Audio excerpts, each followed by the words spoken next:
The Green Room at Lift Vancouver is brought to you by Cloud9 Cannabis Coaching. If you have suffered from anxiety, chronic pain, or depression, like I have, you know full well how debilitating it can be. Brady Sparrow, founder of Cloud9 Coaching, specializes in microdosing cannabis to help her clients lead more balanced lives. Whether you've been using cannabis your entire adult life or just now learning about this incredible plant, Brady's simple microdosing guide will help you find the perfect balance in just 1 month. Brady is about to host her first 30-day challenge called Find Your Cloud9 in 30 Dope Days. I'm doing it and you should too. So why not go over to cloud9coaching.com and join us. Be sure to use coupon code Jackie, JACQUI, for a special Green Room discount. What's going on, everybody? This is Lester. Cannabis.Wiki. We are here at the 2.0 Lift&Co Cannabis Business Conference and Expo. We are here with our fantastic cannabis social influencer, Jackie Childs. Hey guys. And our special guest today is the Nomad Chef, Travis. Hello. Thanks for joining us in the Green Room. Thank you. Thanks for coming to the Green Hey, Room. thanks for having me. Happy New Year. Happy New Year. Happy Definite Lift. Happy New Year. Yeah. I love that Lift happens at the beginning of January. It's You know? exciting. Usually it's that month where nothing much is going on. Right, we're all on And the it's always come great. down. I think, yeah. We're it just, back up. this Get just that gets year you off. going. Gets that year going, absolutely. So Tell us, Yeah. what's going on? Man, we started the year off bang. We did an event for Sundial a couple nights ago, and it was nice. It's a beautiful art gallery, and we were serving up infused foods like tacos and shortcake. We had an oyster station, and I actually had a moment where I was standing there. And when I first started back April 2018 doing the infused dining series, it was in an Airbnb basement, where we took 12 people per seating. And I was just thinking, wow, in 18 months, how much the industry's evolved and grown to where, we're in the shadows, literally underground. What a time to be alive. Right? And now we're doing big, large events with live music, consumption's allowed. It was a really great moment to kind of realize that this is going forward. Right? So we are. Yeah, so it... Are you a chef by trade? Like, are you just... No, so... Tell us here. Yeah, so I... It's Travis. My background is sales and business development. I actually worked in the oil and gas industry for 8 years for a British valve company. 2015, it was like Friday, 4 o'clock, I found the application for MasterChef Canada, and I thought, this will take me an hour to fill out, and I can go home. And I ended up getting on the show. Okay. Wow. Yeah, so I wasn't, I lasted 2 episodes. Hey, you know what? I went, I had fun. Yeah. That was, in my mind, that was kind of it for culinary wise. I was going back to my career. In 2015, there was a big recession in the oil and gas industry, and about a month after filming, I got laid off.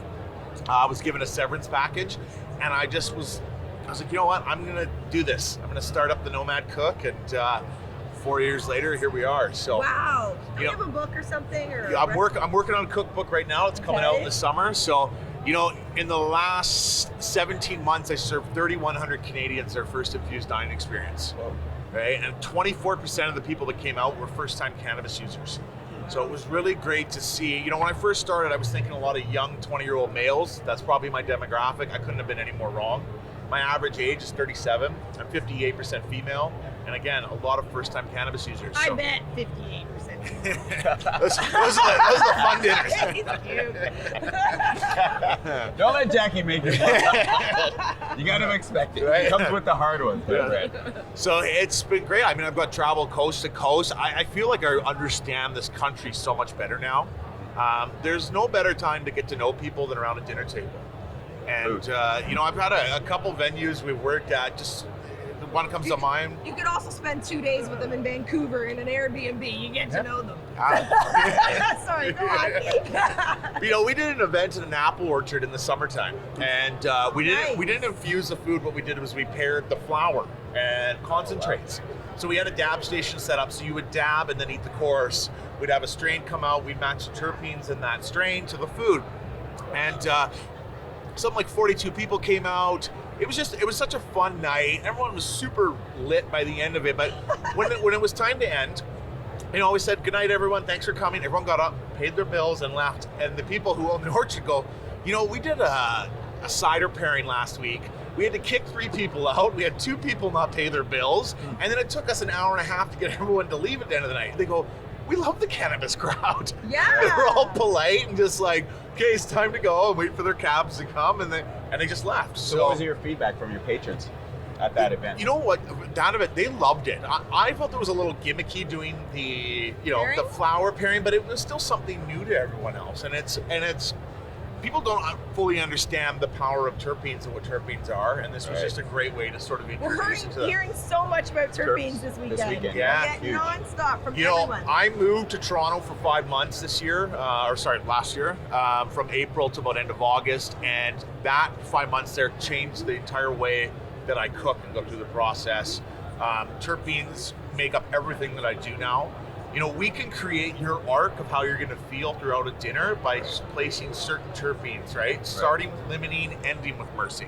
Right. Right? Wow. So it's really cool, and this is a really cool time for Canadian chefs because we're the first country of chefs that can fully Shout legal. out to Canna Lily Consulting. Isn't that who helped you tomorrow, Lillian? No, you know what? Actually, it was going down to the States. I did an event in New York Cool. with an event, a chef named Chris Cedeno. Chris And Cedeno. so I went down there. Chris Cedeno has a company called 20 Past 4, and he's been doing underground pop-up dinners in New 20 York. past 4. Right? What a smart He's been doing it for 4 years down there. And I went down there and he goes, I don't decarb my cannabis. And I thought, that was strange, why not? And he goes, well, because he's like, the flavor comes off, like it's a nicer color and that. So I kind of looked at his process and it really got my brain going. And I went home and I kind of looked at it. And then I started looking at terpenes. Now, terpenes have evaporation points where we start to lose them. Yeah, so when we temperatures, decarb and we chop our cannabis up and we put it in the oven first at 200 degrees, there's no terpenes left. That's why you get a really dark, danky butter. So what I came home and started doing was I don't decarb anymore. It's completely out the window. It's an improper method. And but there's no research out there. There's nothing out there online to say the other way. And I thought, why not? And then it hit me like, we've always been concerned, how high can I get off my brownie? Not how can I transfer this beautiful smelling aroma into the food. So for Top Leaf, we did this, their strawberry cream, right? Nice, very aromatic strain. It's got the beta-caryophyllene, limonene, just some beautiful terpenes in there. So what I did was I took the butter and I went at 110 degrees in a sous vide machine. And I added strawberries, mint, and orange peels into the butter with the cannabis, and I went for 16 hours. And what we're finding is over a long enough period of time, we can transfer enough THCA into THC to still make it potent enough, right? But we really bring the flavors and aromas through, right? And this is now giving the LPs an opportunity to really highlight some beautiful strains because we can create that memory correlation in someone's brain, right? Hey, remember, they go into a dispensary, they're trying to pick their strains out. Oh, remember that strawberry shortcake we had? It was the strawberry cream strain. Great, let's go with that. Yeah. So we can start really putting some memories to people. So I've dubbed it the Cedeno method, right? This chef kind of showed me the way. I'm trying to evolve it, and I want to teach it to all the other chefs here. crazy. Right? So, and you're so passionate. Oh my God. Yeah. I'm feeling it when you're talking. That's really important. Yeah, You're you know, we got a passionate. really great opportunity. And as I'm traveling around, you know, I'm doing a 5-week tour through the States here at the end of February. Seattle, Portland, San Fran, Las Vegas, Los Angeles, Good for right? you. All these chefs are working in their own little bubbles all over North America. I'm trying to bring us all together. So a lot of the chefs I'm going down to work with in the States, I'm bringing them back up here to do a Nomad Cook event. So we're going to start trading off and really start building a standard knowledge of techniques, terminology, safety procedures. If we all start acting on the same level of professionalism, Health Canada and that only has to take us more serious because we're taking this serious. So I love it. I love to hear it. So where can people find you online? The nomadcook.ca. You can find me on Instagram, _nomadcook, or Google the Nomad Cook. But I spend 3 weeks of every month on the road. We're in Alberta next week, or in 2 weeks. I'm in Toronto come April, Montreal, Ottawa. So I'm in your city. Just come check us out. Be easy to find a Nomad Chef. Well, this is what I want, Travis. After you go on your Hand so tour, many cooks. especially after you do your States tour with all these chefs, check back in with the green room. Yeah. We definitely want to find There's out got a how book the gonna be acceptance is coming out. going on. Absolutely. You know what? As soon as I get back from that tour, I go right out to Toronto for 2 weeks. So Beautiful. let's get you guys out to an event. Yeah. We're definitely going to collab with something because I love your passion Yes, and I want to for hear sure. more. Yeah. Thank you All right. for coming on Thank the you. green room. So nice to Thank meet you finally. Finally. Thank you for joining us. So guys, you know where you can get that fresh cannabis talk that's always a little bit sticky? Keep it locked to Cannabis Wiki, the green room, and we're out. Peace.